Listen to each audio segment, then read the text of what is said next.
Hey guys, how's everyone doing? This is Sir Jedi Sentinel, and welcome back to Batman Be Vlogged, the weekly vlog series where I review an episode of Batman Beyond after watching it for the very first time.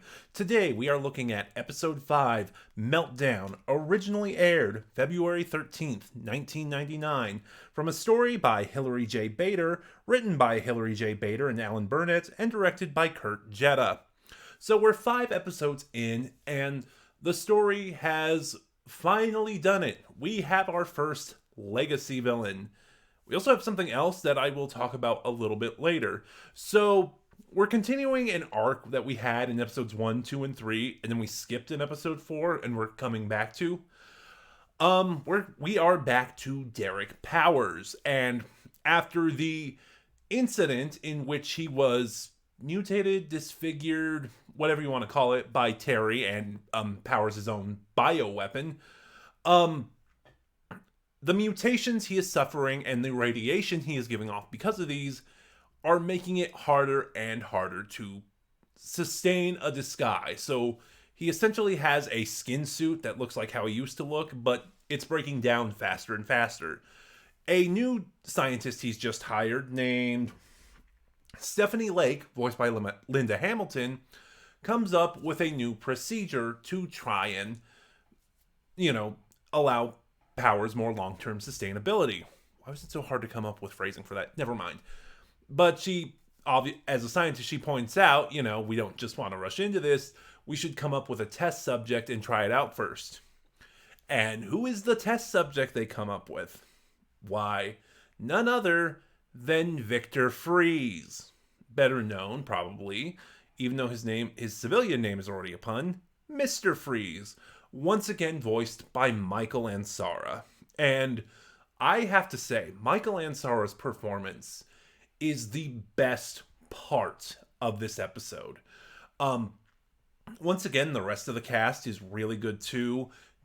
Will Friedle, Kevin Conroy, I blanked on his name, Sherman Howard. Although I feel like Bruce is written kind of out of character here. I don't know entirely because I am also rewatching Batman the Animated Series as well and kind of refreshing on things I've forgotten. So it's like, so Victor Freeze, well, obviously, first of all, in Batman comics originally, Victor Freeze was a petty thief. He was a criminal and a crook. And during a scuffle with Batman, there was an accident involving cryogenic chemicals, which altered Victor's body chemistry and forced him to go into a refrigerated suit because he could no longer survive outside of sub-zero temperatures. This is what turned him into Mr. Freeze. And then Batman the Animated Series, the Emmy-nominated episode Heart of Ice, changed Mr. Freeze's backstory to the now iconic and much better one. He was a cryogenicist named Victor Freeze. His wife Nora was suffering from terminal illness, so he put her into cryogenic sleep until he could come up with a cure for her disease. But in doing so, there was an accident in his lab that exposed him to cryogenic chemicals, and, we have the same end result, Mr. Freeze. I totally forgot where I was going with that.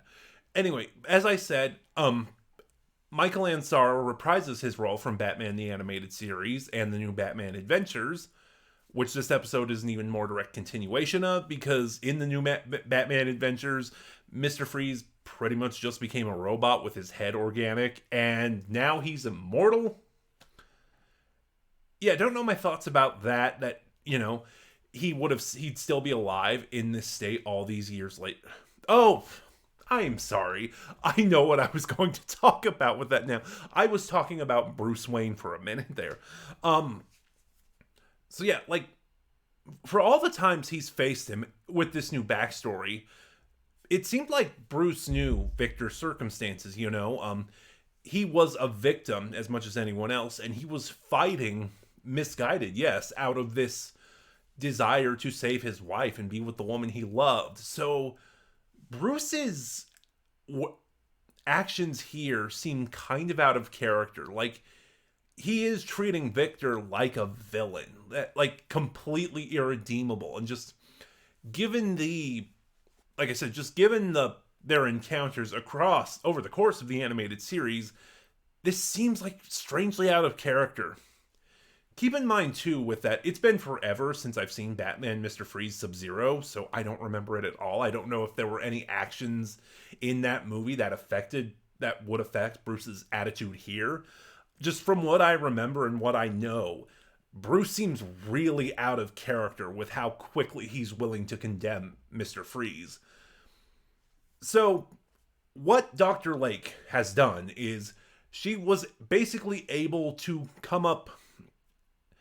I am now forgetting the science of what she did, but she's basically able, long story short, to clone a new body for Victor. And she's able to transplant all his personalities and his thoughts and stuff into this new body. The idea is that if it was successful, she would then do so for Derek Powers. However, of course, the process doesn't last for long, and Freeze's body starts breaking down, not being able to last in outside of sub-zero temperatures once more. Shoot, there is a lot I have to say about this episode, I think, and I just keep blanking on it. I apologize. This might not be one of my best reviews. Also, I have filmed 3 of these today, so you'll forgive me, I'm sure. But anyway, Freeze catches on to what's going on. Powers and Lake want to dissect him, so he breaks out of the lab.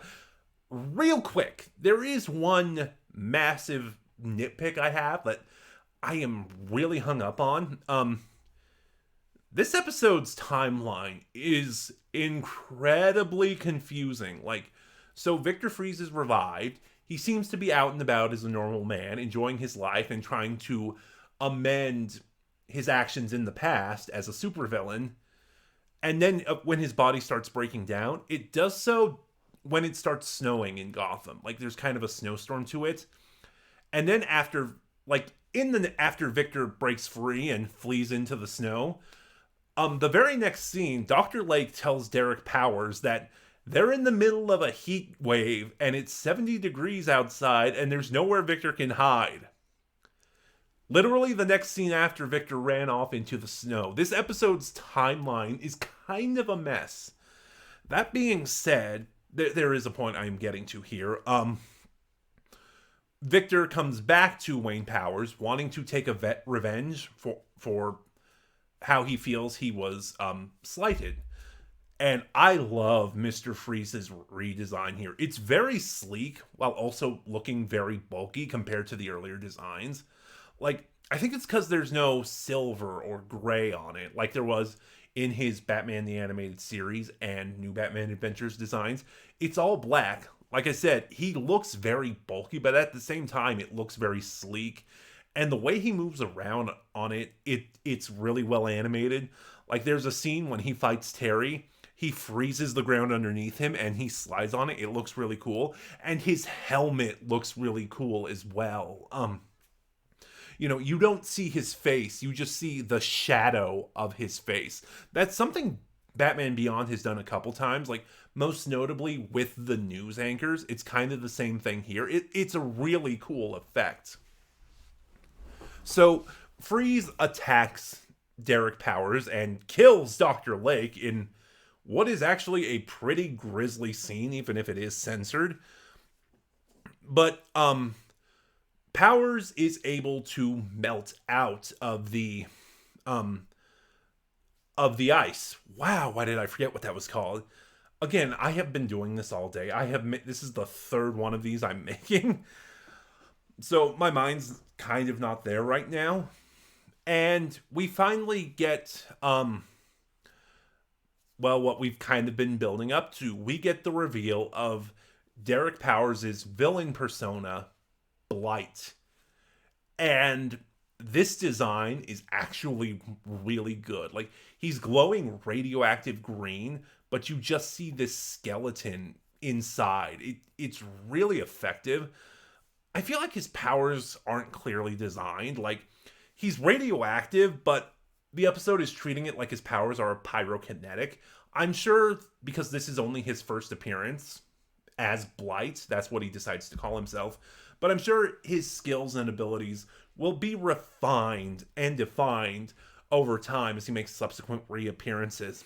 One thing I will say is that I don't think Sherman Howard's performance as Blight is as good as it is as Derek Powers. Like, like Kevin Conroy as Bruce Wayne as Batman, or like Will Friedle as Terry McGinnis in Batman. It seems like Sherman Howard is doing a different thing for Blight than he is for a different voice for Blight than he is for Derek Powers. And I think it's just a case of the voice has to grow on me because I don't really like the decisions he was making. Like in a couple of scenes he kind of sounded like a gangster, like an old-timey New York gangster, like not full on Edward G. Robinson, but just there was something kind of Brooklyn about the way he was doing it, if that makes any sense. I can't really put my finger on it. I can't put it into words. Just something seemed off about the voice he was trying to do.